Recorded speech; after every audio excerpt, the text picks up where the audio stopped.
से बोला शंकर भगवान की।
से करब हम प्यार हो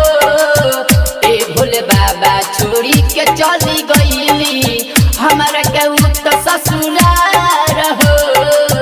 ए बाबा केकरा से हंसब केकरा से बतियाइब केकरा से करब हम प्यार हो ए भोले बाबा छोड़ी के चली गईली हमारा के तो ससुरार हो दिल के बात कैसे कही ओकरा बिना कैसे रही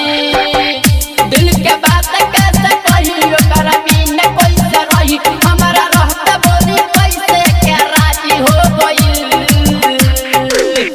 यही लगन में सुनिए बाबा हमारा जानो के शादी हो गई यही लगन में सुनिए बाबा हमारा जानो के शादी हो गई हमारा जानो के शादी हो गई यही लगन में सुनिए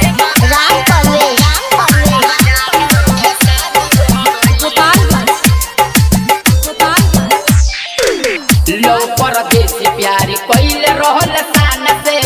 छोड़ी गइल कवना गुमान पे ए भोलदानी बस इतने बता दी दिलवा रही कवना काम के दिलवा रही कवना काम के लो परदेसी प्यारी कइल रहल सान से छोड़ी गइल कवना गुमान पे ए भोलदानी बस इतने बता दी दिलवा रही कवना काम के सुनो समझा दे हलचल कोई का हमारा से उछल सुनो गोरो को साहेब कैसे करो है पाए में खुश रंजित अब तो बर्बादी हो गई यही लगन में सुनिए बाबा हमारा जानो के शादी हो गई यही लगन में सुनिए बाबा हमारा जानो के शादी हो गई। Digital recording studio Kaithwalia.